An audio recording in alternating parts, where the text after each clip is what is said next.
Paterson, a city full of history,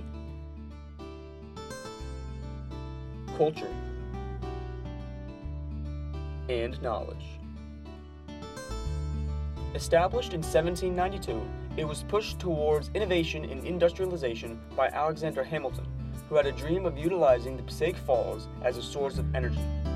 This dream is what ushered industrialization to Paterson primarily through the form of silk manufacturing, which earned Paterson the moniker Silk City. But how did silk manufacturing come to Paterson, and what impacts did it have? Really, silk takes off in the 1880s. Prior to that, cotton is still one of our main production pieces. So we've always been a textile town. The manufacturing of silk played a huge role in the development of the city of Paterson, and it stayed ingrained as one of its main sources of industry. But where did it all truly start? The very first silk production took place in the spring-winter of 1839-1840, when silk was successfully spun onto bobbins by John Ryle, and it's in the old gun mill. Actually, the one who brought the very first silk machinery to Paterson was Christopher Colt. He's the older brother of Sam Colt, who's famous for inventing the revolver. They're actually inventing assembly line production for the revolver. He had a plant in Paterson right on the corner of actually Van Houten and Mill Street. And on the upper floor, Christopher brought the first textile machinery. With silk manufacturing taking the city by storm, what factors helped solidify and expand the industry in a city such as Paterson? Paterson's location is ideal. We're about 15, 16 miles from New York, which was and still is the financial and commercial capital of the United States. We had ample water power supplied by the Passaic River. You needed water because originally you're going to be turning water wheels in the late 1790s, early 1800s. This is what's going to be your power source. We didn't have electricity or steam engines that were active at that point, so they're really looking where there was a river that they could create channels or canals, which they call raceways, where they would bring the water, they divert the water from the Passaic River, and they really snake it through about a mile, and then it deposits itself back into the river. So we got a great location, and you have people who are willing to invest in this project. Truly is location, location, location. Between being New York and on the banks of the Passaic. If Egypt is the gift of the Nile, then Paterson is the gift of the Passaic River. And that's what really could lead to its industrialization. With a key location and the support of Alexander Hamilton, as well as the Society for Establishing Useful Manufacturers, or the SUM, Paterson swiftly moved to being leaders of silk manufacturing. Besides Alexander Hamilton, there were a multitude of prominent figures that helped herald in a new era for industry and prosperity in the city of Paterson. They ranged from factory owners to inventors to social reformists. Names such as Lambert, Colt, and Ryle were commonplace during this time. The main one would be the Ryle family. Again, we mentioned John Ryle. John Ryle was the first to put bobbins and silk together. Also, other members, it became like William Ryle became a leading importer of raw silks. So the Ryle family was very important. Of course, you have Lambert. Everyone knows Lambert's Castle. Cathalina Lambert, another English fellow from Yorkshire, England. He was originally in Boston, and once he became a partner in Dexter and Tilton Company, he actually talked them into moving to Paterson to be closer to where the center of the silk industry was in 1860. So he brought them from Boston and brought them here. But it was not all smooth sailing. The harsh working conditions and limited benefits caused there to be strikes to force change. Well, actually, I got to be honest, strikes were very common in Paterson. Paterson's always been a hotbed for labor. The most prominent of these strikes was the Paterson Silk Strike of 1913. The factors leading up to the Silk Strike of 1913, I think actually it was the perfect time for the last major silk strike, because right after that World War I is going to come in and things are going to change.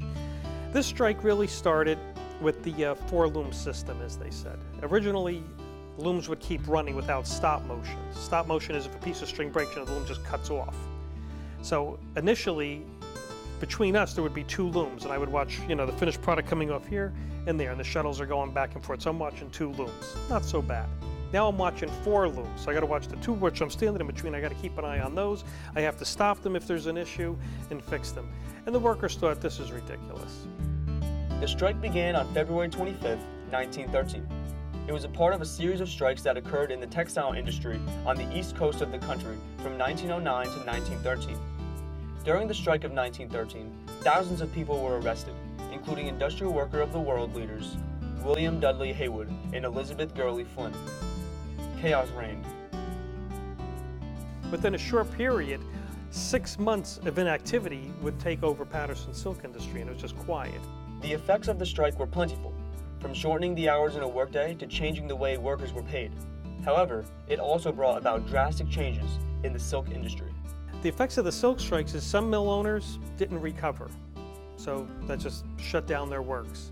A lot of them, including Lambert, had started moving plants out to like Hawley, Pennsylvania, Reading, Allentown, so maybe the winding and the warping departments were already out there. Started moving south because they had less labor problems. See, the biggest issue you have in Paterson is, besides it being small, everybody's there, so we can bid up the price for labor. If I have a silk mill here and I'm charging, say I'm paying $2 a week, you open up across the street $2.25, well, you're going to steal my best people. If we move out to Pennsylvania where there's no silk factory and you set it up, well, we could set the prices we want. And the workers have no choice because it becomes a one-mill town. See, Paterson was never a one-mill town. As more factory owners saw that it was cheaper and easier to move their factories south or west, the industry and name that Paterson had created for itself began to decline. The decline in silk really also was partly dictated by changing in fashion. Especially after World War I and the brutalities of that, the fancy silks and all that sort of like fell out of favor. Then you had the mixed goods or the artificial silks like rayon. It felt like silk, but it wasn't exactly like silk. That was cheaper to make. And a lot of our older machinery, which was specifically for silk, couldn't handle some of these goods. So it's a number of factors. Again, the aging mills. You know, our factories are over 100 years old now, but they were old then too. So the machinery was old, and the newer textiles were more efficient with newer machinery. So we may have been very innovative at first, but after a while, it just runs at pure profit. You know, you don't have to always keep upgrading your machinery. However, as a newer fabric was introduced, then you have to come up with some new solutions, and a lot of them were just done outside of Paterson. So things just started moving away, mostly for economics. Overall, the Silk City era of Paterson was one of prosperity and growth for the entire city. Echoes of a distant era can still be seen around town in the factories that have long stopped producing silk and have now taken on new duties. It is hard to imagine Paterson being the city it is today without this era of prosperity, which begs the question, is there a possibility for Paterson to return to an era akin to that of the Silk City era in terms of industry? Just the nature of manufacturing has changed, so you don't need as many people to work. And you know, manufacturing has left the United States as a whole. Again, everything is made in China. So I doubt very much for a large-scale manufacturing, it's ever coming back, especially not to Paterson. It's just, you know, we had our day.